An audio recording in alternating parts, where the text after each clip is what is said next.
she could be called Sue or Dot or just about any name that ever shows up on the rolls of the Marine Corps.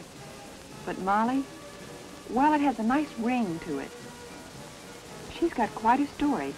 Let me tell you about it. 1943, the inaugural year for the women Marines. World War II was underway, and the pinch for combat manpower was acute.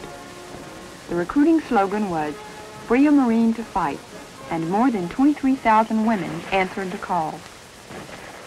The wartime Marine Corps Commandant had this to say. They were responsible for putting the 6th Marine Division in the Pacific. For without them filling the stateside jobs, men would not have been available to form that division.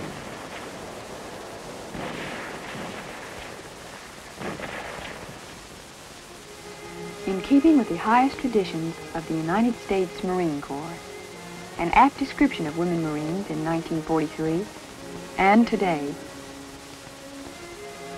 Molly's 25th anniversary finds tributes pouring in from around the world, wherever women Marines are stationed. World War II, Korea, Vietnam, they're always there to free a Marine to fight, trained and ready.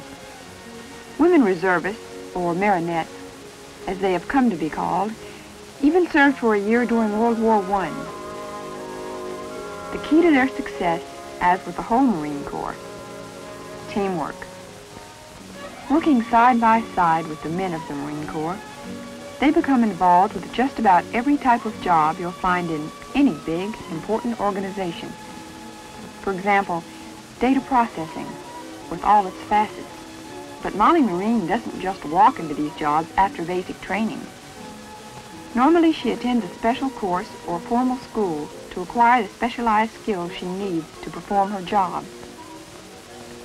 She learns the latest techniques, uses the most modern equipment, becomes a real professional.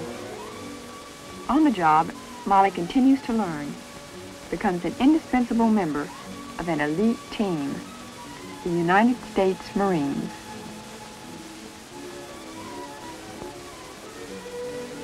But since Molly is also very much a woman, as well as a Marine, there's a special side to her training, image development.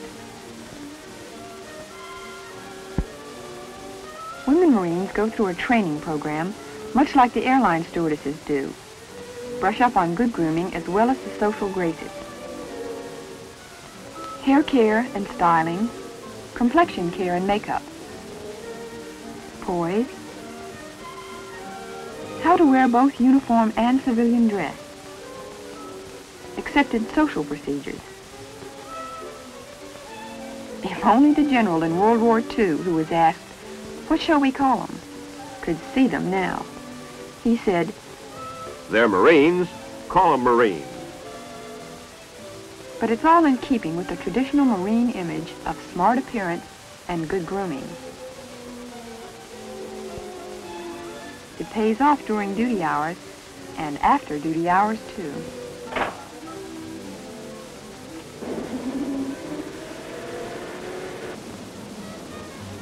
Women Marines are stationed all over the United States, wherever there are major Marine Corps installations, from the East Coast to the West. Off duty, they take in all the activities in their area and travel when they're on leave.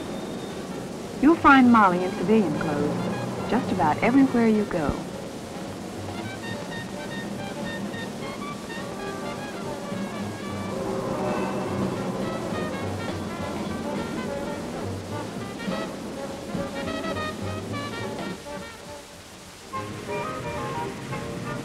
Women Marines serve all over the world, and there's just no feeling as exciting as stepping off a jetliner in a country you've never seen.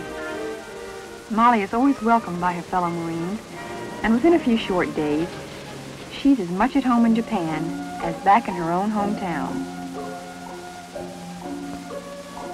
As she travels and works, Molly Marine soon becomes a well-informed, independent, capable woman in any environment.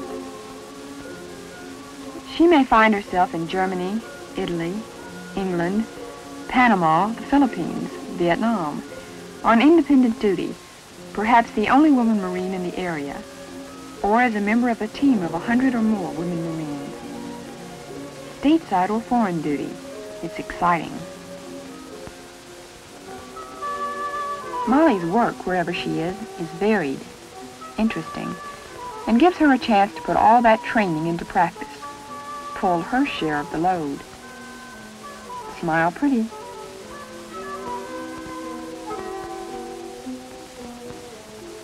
She performs a variety of clerical and secretarial duties, gains the experience to be a top-notch administrator in any extensive organization. At work in the Marine Post Exchange, Commissary, Post Office, all jobs handled, in many cases, by Molly Marines. Living is good, at home or abroad, and when it's time to chow down, as they say in the Corps, you'll find Molly right in there with the best of them. Maybe eating the special diet menu that's available.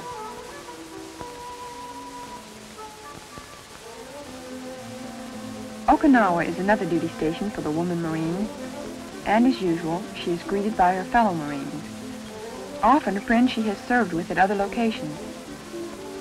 The Marine Corps is a small, closely knit team, and the feeling of closeness runs strong. The first thing Molly does when she moves on to a new station is to get squared away in her quarters. It'll be home for a year or two. In some cases, she may live out in town, in a residence of her own choice. And then there's the briefing, so she'll know what to expect both on the base and off, whatever special features her job might embrace. Be prepared. It's no everyday routine. Some of the jobs performed by Molly are quite different from the normal activities you might expect to find a woman in. For example, meteorology, or weatherman, or is it weatherwoman?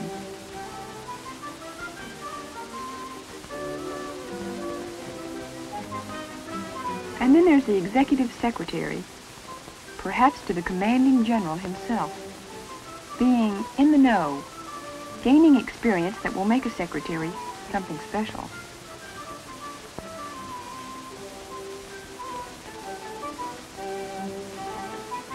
Supply, inventory, having the right equipment always on hand when it's needed by the troops. A complex, exacting job, vital to an effective corps. Molly Marine gets the job done, has made herself a permanent part of the Marines.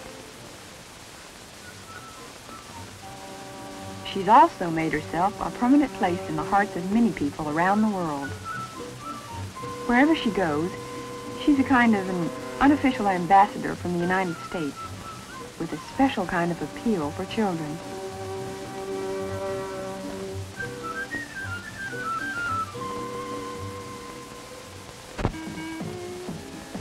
If there's any one place that Molly dearly loves to be stationed, it's Hawaii.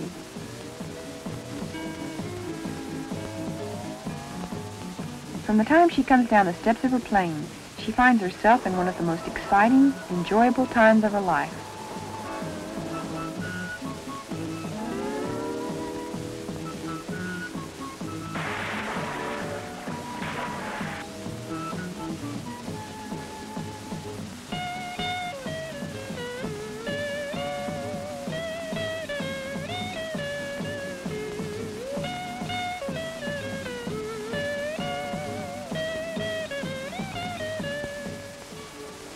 And then, there's always the interesting work, the chance to learn more and more about her specialty, gain the experience she needs to become a true expert in her field.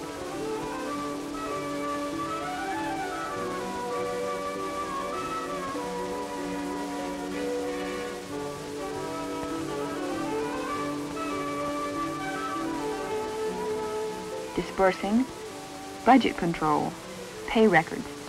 They're all right there waiting for Molly to learn all about them, then take over and run them.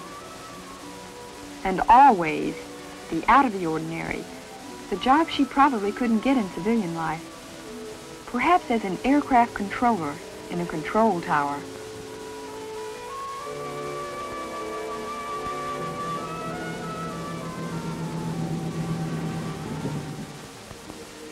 When Molly goes aboard the sunken Arizona, now a memorial to those who died at Pearl Harbor in World War II, she knows deep down inside that she is performing a valuable service to her country, doing something worthwhile with her life.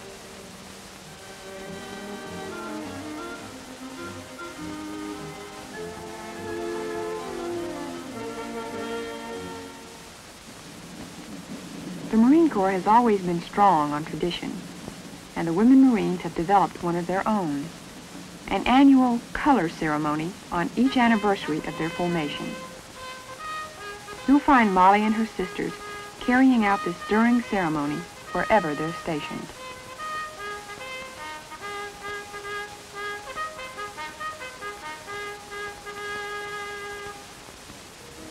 And a 25th anniversary ball becomes a real occasion for celebration. The original World War II recruiting poster artwork is on display. The Marine Corps Commandant is on hand to present the symbolic red roses to the Director of Women Marines. The traditional birthday cake arrives, a highlight of every Marine anniversary ball.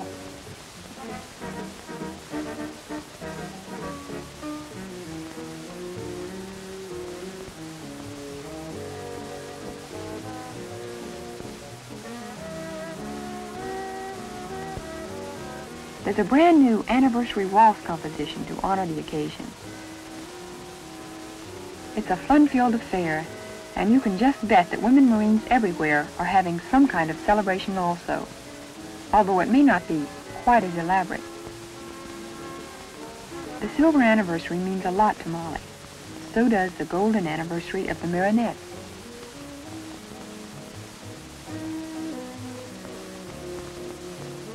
World War I and the Marionettes, World War II, Korea, the Berlin crisis, the Mideast crisis, Vietnam, and thoroughly modern Molly is always there, trained, ready to back up her fellow combat Marines and free them to fight.